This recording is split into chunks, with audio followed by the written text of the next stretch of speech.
The Old Oak 2023. This is the latest offering from Ken Loach, who has directed many films on social matters over the years. I haven't seen some of his earlier works, such as Kathy Come Home, 1966, Paul Cow, 1967, but I've seen his much more recent material, such as The Wind That Shakes the Barley, 2006, and I, Daniel Blake, 2016. 7 years ago, when that film was being screened at Picture House Central in Piccadilly, the cinema put up a board that people could make comments about the film. Well, it was quite a read, and there were some difficult, unpleasant comments put up by some people. It was not that long after the Brexit vote, and the situation was tense. Well, 2016, 7 years ago, is when this film is set. The Old Oak, it's a pub in northern England, a coastal area. The village that it's set in has a down-at-heel feel because it is an ex-mining village. The mine has closed down. People are upset by the situation. The opening scene is disturbing. There's a group of angry villagers being at best very unwelcoming to a group of Syrian refugees who are disembarking from a coach. This group of protesters are downright racist. When they go to the pub, they talk about not attracting right-wing elements, but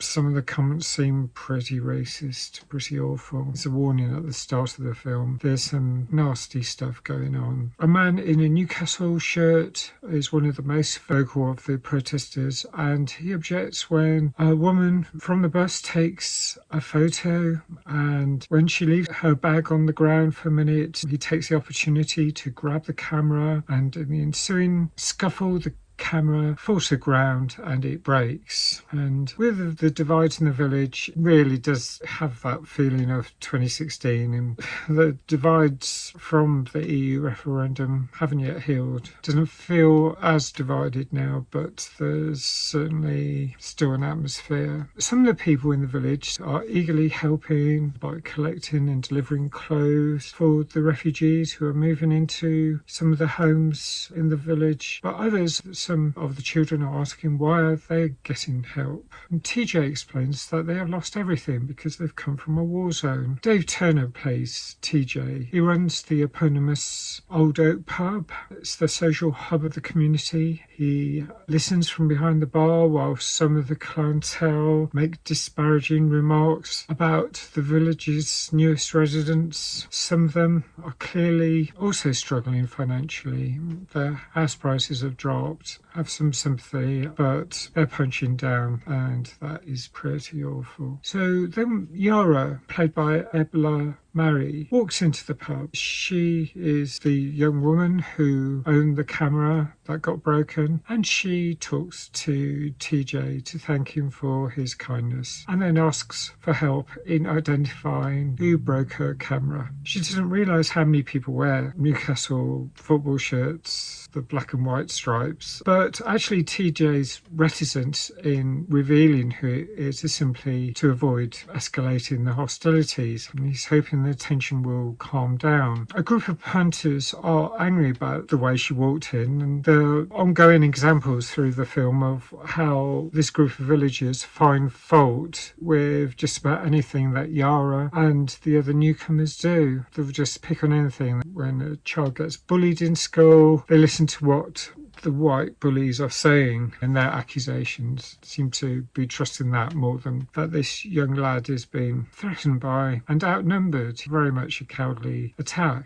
One of TJ's biggest mistakes, it seems, is when he doesn't let a group of locals use the back room for a meeting, but then he does open that very room for another event. It's an eat together event which is meant to bring harmony, and it's arranged by those welcoming the refugees and Yara. I think it was actually her suggestion. This double standard as far as the locals who are resenting TJ's behaviour leads to a further rise in tension. Things are going to get worse, put it that way. It's an interesting film that covers some topical subjects, including one of the most talked about themes of this summer, which is the rise in muscular fighting dogs, XL bullies causing injury, causing death. They've killed quite a few people in recent years, and there's talk about them being banned. And by chance they appear in this film because TJ has a small rescue dog and he's worried when he encounters some of the locals who are barely able to control their animal, straining it even on a lead. There are also some unanswered questions as to how the community projects were funded. As the friend I was watching the film with pointed out, I assume that they would be sourced through charitable donations or community grants. Very interesting watch. I thought it covered the ground very well, how it shows the divisions, the struggle to create